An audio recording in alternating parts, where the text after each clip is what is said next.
Good evening, my Real News Midday TV family. Welcome back to the channel for another news update.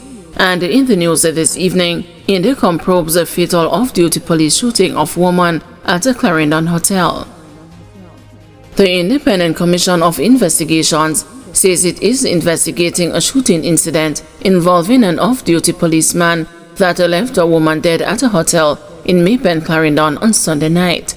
The deceased has been identified as 20-year-old bartender Jamoy Suku of Paradise in Westmoreland. According to Indicom, it is reported that the cops' service firearm was discharged, which caused the injury and the subsequent death. It said its probe will seek to ascertain the full circumstances and the actions taken, which resulted in the weapon being fired. Indicom stated that the cops' gun was recovered, and he provided an initial account to its investigative team. The incident scene was examined, and the evidential material recovered was processed and packaged. The hands of the deceased as well as the concerned officer were swabbed for gunshot residue, Indicom said, adding that the concerned officer was served with a Section 21 notice under the Independent Commission of Investigations Act 2010 to submit a statement, and an interview will be scheduled. The news understands that the cop had initially claimed that the gun went off after he had placed it on a bed on which the woman was sleeping, fatally shooting her in the chest. However, he reportedly gave another account at the Maypen police station where he claimed that he was in the process of removing his service pistol when the gun slipped from his hand, and in a bid to catch the weapon, he accidentally triggered it, fatally hitting the woman. Suku is the 8th person fatally shot by a member of the security force since the start of 2025, according to Indicom. Missing man found dead in tank in Manchester. The Manchester police are investigating the suspected drowning of a 57-year-old man in the parish on Sunday. He has been identified as Delroy Spencer, a laborer of Meadsfield, Newport, Manchester. Spencer's body was reportedly found floating in a tank at the back of his house about 1 p.m.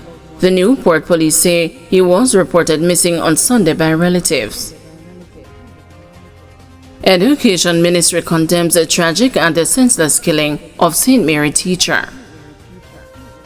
The Ministry of Education has expressed deep sadness and outrage at the tragic and senseless killing of Angela Hamilton, a teacher at a Pear Tree Grove Primary and Infant School in St. Mary.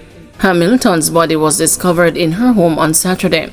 We are deeply shocked and heartbroken by the tragic loss of Miss Angela Hamilton, a beloved teacher who dedicated her life to shaping the minds of our young people. This act of violence against one of our educators is unacceptable and has shaken the education fraternity and the nation as a whole. I implore anyone with information about this crime to come forward and assist the police in their investigation.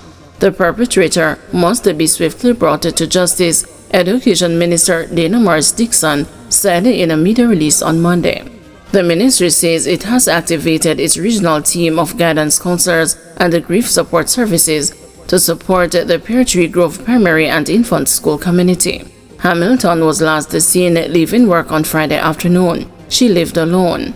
The St. Mary police say concerns were raised when attempts to contact her on Saturday afternoon went unanswered. One of her friends reportedly visited her residence around 3:05 p.m. and discovered that the door to the living room was open.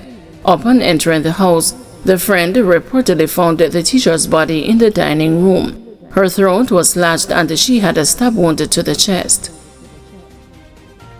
J.C. Hutchinson won to seek re-election in Northwest St. Elizabeth. The Northwest St. Elizabeth constituency will have a new representative going into the general election this year, as longtime Member of Parliament J.C. Hutchinson has indicated that he will not be seeking re-election. On Saturday, Mr. Hutchinson nominated Andrew Morris, the principal of Locovia High School, as his replacement at a monthly meeting of the constituency executive. The development was confirmed with the news on Monday by Jamaica Labour Party General Secretary Dr. Horace Chang. As he has indicated, he will not contest the next general election whatever it is called. He has explained his reason for doing so. It's more personal, but he will be committing still almost full time in the course of this year to the party to work with a number of seats in the region. But he definitely doesn't want to pursue representation policy beyond this term of office.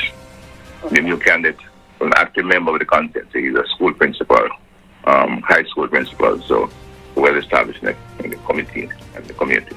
And we would as competent to represent him. But that's it.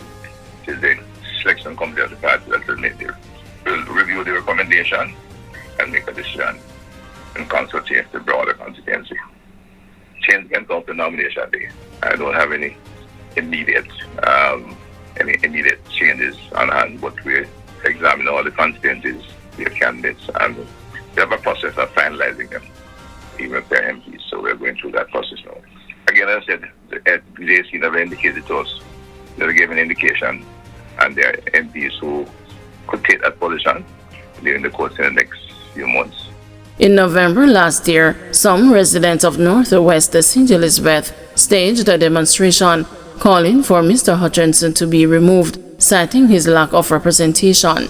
Efforts to reach Mr. Hutchinson for a comment have been unsuccessful. Meanwhile, residents of Northwest St. Elizabeth have endorsed the nomination of Principal of Locovia High School, Andrew Morris, as the prospective JLP candidate for the constituency.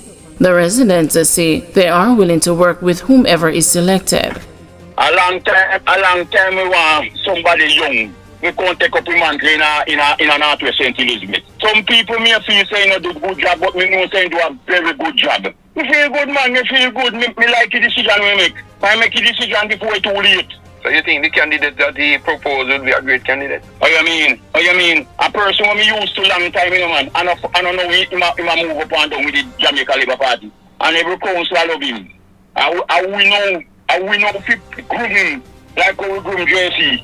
Mr. Morris is a good fellow. As a principal and as a native citizen of St. Elizabeth. And it's a pleasure to have him on the slate. A long time JC we going on. Because JC really have a fact. No do nothing for the constituency, no. JC now help the constituency. The point is this. It's a good move. St. James, a vendor, becomes the first murder victim in the parish for 2025. The St. James police recorded the first murder of the year after a vendor was gunned down by an unknown assailant in the Montego Bay Transportation Center on Friday evening. The deceased was identified as 46-year-old Bruce Lee of Hurlock District, St. James. Reports are that about 8:30 p.m., Lee was standing in the transportation center when he was pounced upon by a lone gunman traveling on foot who opened the gunfire, hitting him all over his body. The police were alerted and Lee was taken to the hospital where he was pronounced dead. The Barnett Street police are investigating. The St. James Police Division recorded a 33.5% reduction in murders last year, with 63 fewer murders compared to 2023.